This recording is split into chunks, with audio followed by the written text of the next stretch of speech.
ہماری آج کی ویڈیو کا موضوع سلطنت عثمانیہ کے 11ویں سلطان سلطان سلیم ثانی ہوں گے۔ سلطان سلیمان کے بعد سلطنت ایک ایسے فرمانروا کے ہاتھ میں آئی جو کسی بھی طرح اس کا اہل نہیں تھا۔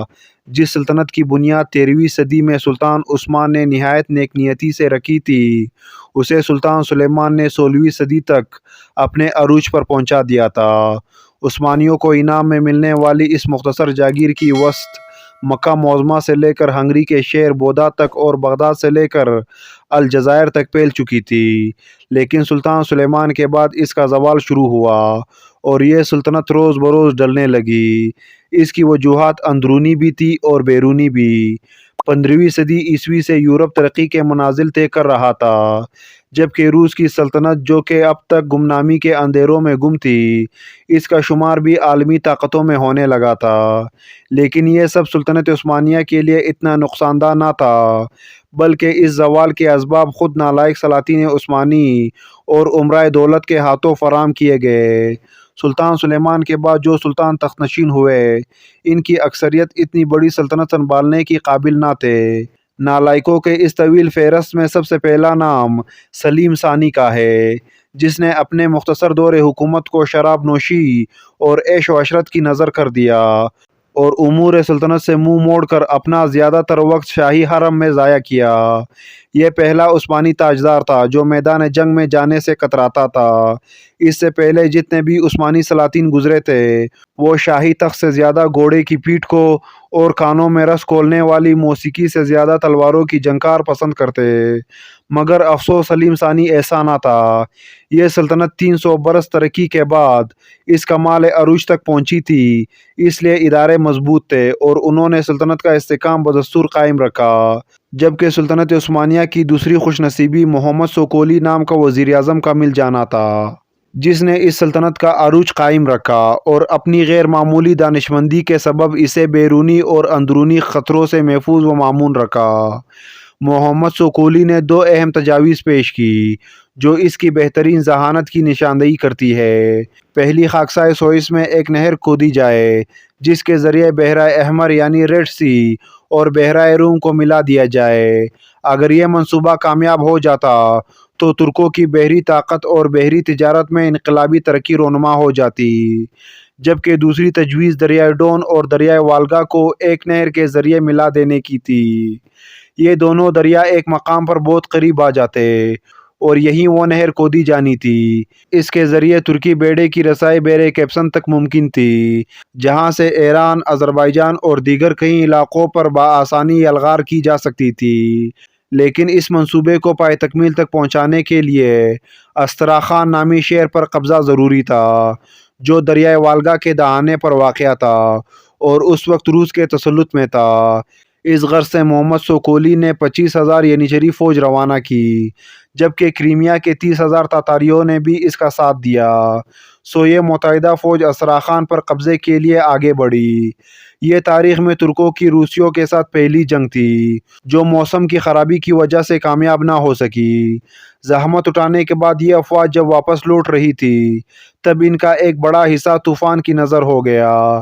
اس مہم کی ناکامی کے بعد دریائے والگا اور دریائے ڈون کو ملانے کی تجویز مسترد کر دی گئی۔ روس اس وقت اتنا طاقتور نہ تھا کہ اس حملے کا جواب دیتا۔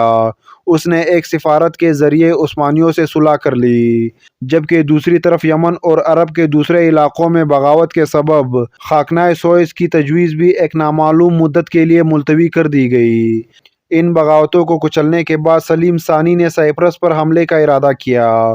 محمد سوکولی اس حملے کے خلاف تھا کیونکہ یہ عثمانیوں کے حلیف وینس کے قبضے میں تھا، لیکن سلطان سلیم کی خواہش کے مطابق اس کا محاصرہ کیا گیا اور کافی جدوجہد کے بعد تمام سائپرس پر عثمانی پرچم لہرانے لگا۔ اس جنگ میں ایک ناخوشگوار واقعہ بھی پیش آیا۔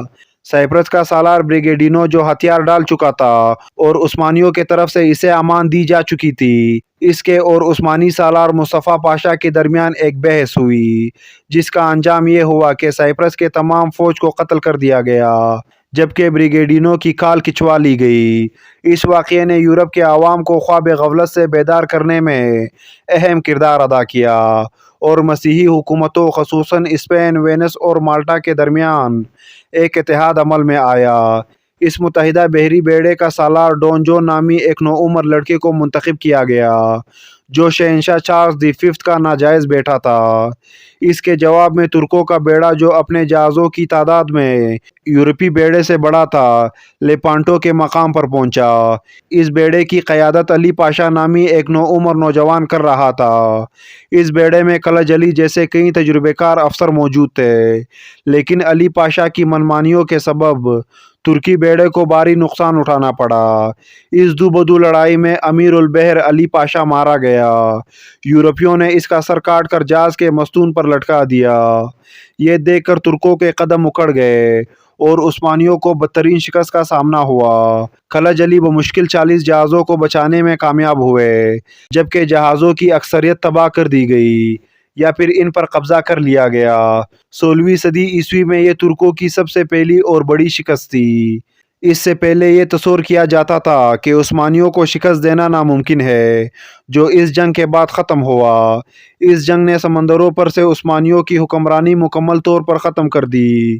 خلج علی، جسے اس شکست کے بعد امیر البحر کا عہدہ دیا گیا، اس نے ایک نئے عزم کے ساتھ صرف چند ہی مہینوں میں ایک نیا بیڑا تیار کیا اور یہ اس کے ساتھ ایک مرتبہ پھر یورپیوں سے مقابلہ کے لیے نکلا۔ عثمانیوں کی اس قدر ثروت اور تیزی کو دیکھتے ہوئے تمام یورپ مرعوب ہو گیا۔ کسی جنگ کی نوبت پیش نہ آئی۔ سائپرس پر قبضے کے دوران وینس سے جو تعلقات خراب ہو گئے تھے، چند ہی شرائط اور مراد کے ذریعے دوبارہ بحال ہوئے۔ ڈان جون نے ایک اسپانوی بیڑے کے ساتھ تیونس پر قبضہ کر لیا تھا۔ خلج علی ایک زبردست بیڑے کے ساتھ یہاں پہنچا اور اسپانیوں کو شکست دے کر اسے دوبارہ فتح کر لیا۔ 1574 عیسوی میں سلطان سلیم ثانی کا انتقال ہوا۔ کچھ مورخین کہتے ہیں کہ سلطان سلیم ثانی کثرت شراب نوشی کی وجہ سے ہلاک ہوئے، جبکہ کچھ مورخین بیت الخلاء میں پاؤں پھسلنے کو ان کی موت کا سبب قرار دیتے ہیں۔ ان کے بعد اگلے سلطان بنے سلطان مراد سوم۔